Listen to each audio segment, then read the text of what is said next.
As much as I'm glad to see Elemental gaining some positive word of mouth and holding relatively decent ground at the box office, like by next weekend, it's going to overtake The Flash. A part of me isn't somewhat gleeful to see a film formerly under Disney's charge that was oh so callously tossed aside is kicking its ass critically. And being released on Netflix by the end of the summer means statistically more would have seen it. And rightfully so, because Nimona is an absolute gem, easily my favorite animated film of the year after Spider-Verse. Based on Shira's N.D. Stevenson's graphic novel, at a knighting ceremony of the kingdom's first commoner royal knight, Ballister, a sudden violent incident causes him to be falsely branded a queen killer and becomes a wanted fugitive, putting him at odds with his former comrades and his boyfriend inherited legacy White Knight Ambrosius. And no, there is nothing ambiguous about that. While trying to investigate and clear his name, a delightfully macabre shapeshifter Nimona enthusiastically insists to be his sidekick to help him on his path of vengeance, to clear his name. And instantly, Nimona has become one of my favorite characters of anything ever, a somewhat easy feat given that she feels like various of my other favorite fictional characters being interdimensionally fused.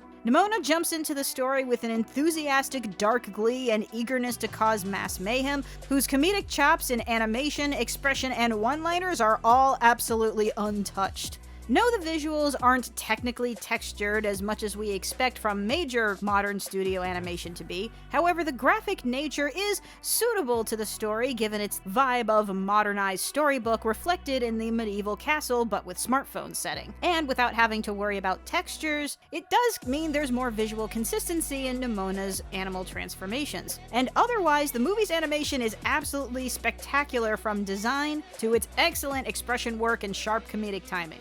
And completely random tangent, but for anyone who works at a Renaissance festival or at medieval times who still doesn't know how to refer to the existence of smartphones and old-timey dialogue, magic mirrors. Obviously. Now, it is pretty evident that this story, about two outcasts expelled for things that weren't entirely their fault, going against an establishment of whose historical foundation is built upon murdering things that are different than them, has significant and clear real-world parallels to the societal and emotional stressors of marginalized groups, of which Ballister could stand in for pretty much any of them, but Nimona specifically embodies trans demonization, with the tragic undercurrent of eventually internalizing the negative narrative others keep putting on you.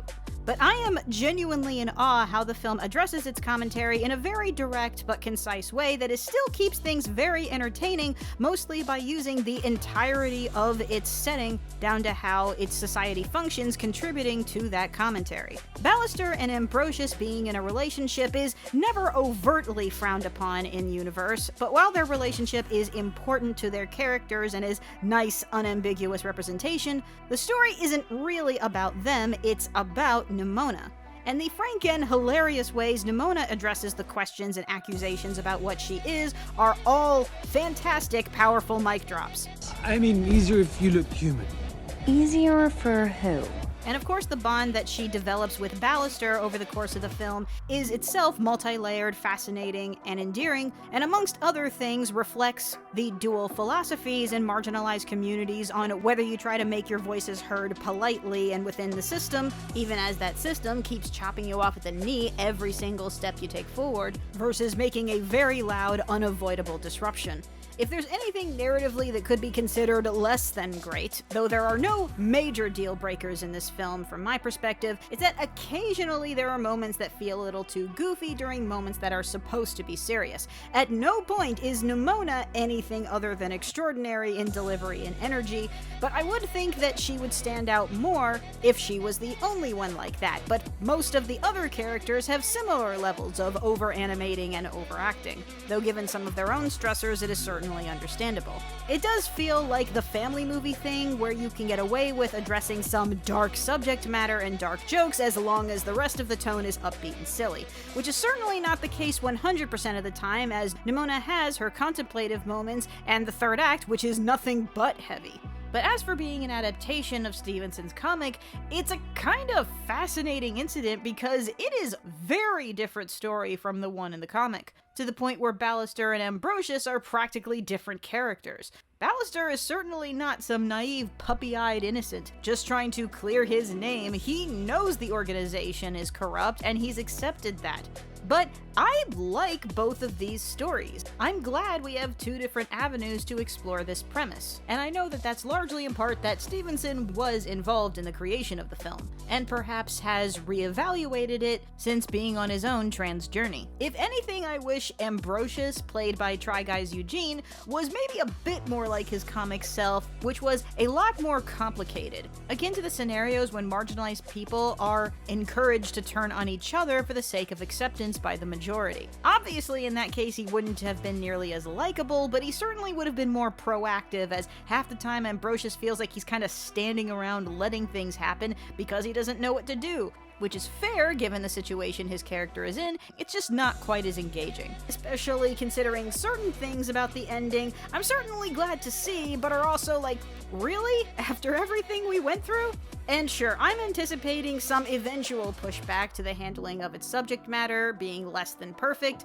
I do think that if we knew more about how this world worked and some more about its history, it could make the commentary work even better. But overall, Nimona is an absolute delight, and I recommend it very highly. I admit that I have never been a major fan of most of Bluesky Studios' stuff, but it certainly didn't deserve to go out the way that it did. And Nimona is absolutely my favorite thing attached to them, and it was great to see the Easter egg shout out to them. And it wasn't the only subversive Monster Girl story of the weekend, because DreamWorks released Ruby Gillman, Teenage Kraken. And this kind of classic story side-switching premise is exactly in DreamWorks' wheelhouse. Unfortunately, due to its incredibly hasty release date change after being vacated by Illumination's migration and its lackluster advertising, Ruby Gillman notoriously had DreamWorks' lowest opening weekend, lower than Spirit Untamed and Sinbad. It really has been an absolutely devastating year for the entertainment industry on multiple fronts, and I admit at various stages this June's box office has been both hilarious and karmically cathartic to watch unfold. And seriously, whose dumbass idea was it to release everything in June?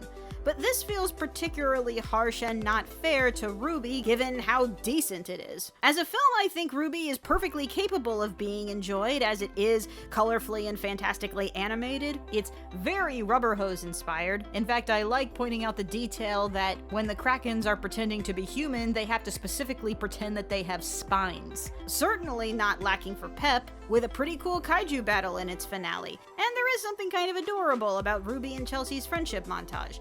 However, turning the Kraken into the teenage chosen one and the mermaids into the world-conquering malicious kaijus is kind of where the intrigue of the premise stops for me, because it's just too high school. And if Nimona is occasionally a little too goofy, Ruby feels like the hyperactive levels turned to 13 and is almost never given a chance to breathe. And I'm honestly a little annoyed at people comparing this to Turning Red. Though there are some plot similarities, I highly disagree. This is Little Mermaid 2 13th year territory.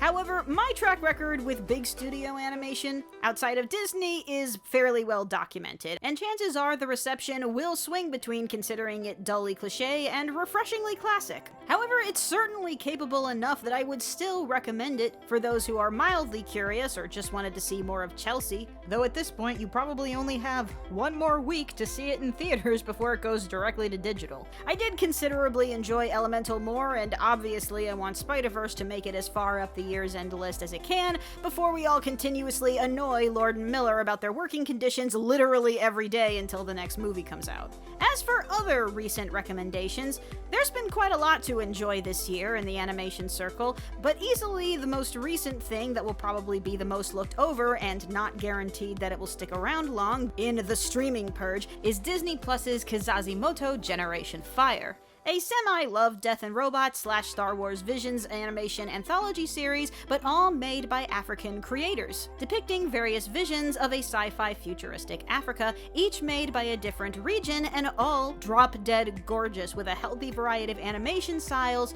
topics, and genres. I'm personally partial to the final episode Fantastical Mkai, the Parallel Universe Zimbabwe, and the Post-Apocalyptic Surfers, and I am sure plenty will get a kick out of the clearly trigger-inspired Spirit Racers and the Proud Family-style family discourse in First Totem Problems. There's also This World Can't Tear Me Down, the sequel to Tear Along the Darted Line. And I must reiterate how Monkey Kid is probably the other greatest thing that nobody is watching, with the ultimate protagonist role that Sokka's Jack DeSena was born to play. And Monkey King is played by Goku, because of course he is. Now that you're here, we can both fly up there and smash them. No. In case you forgot, I'm retired. So, MK is oob, but if that plot point had actually gone anywhere. And hey look, there's Piccolo! Its first 2 seasons are available on Amazon, with season 3 and 4 playing on Happy Kids TV? What is it with Flying Bark's studio series being amazing but impossible to find? Oh man, it's just such a shame because there's absolutely nowhere else you could watch it. But as said, there's been quite a number of animated things to get excited about, from Unicorn Wars to Unicorn Warriors. I'm just really happy that we have 2 properties with that name and neither of them are for children. So Animaniacs, what are your favorite things that you've seen this year other than Spider-Verse? Which I will get to if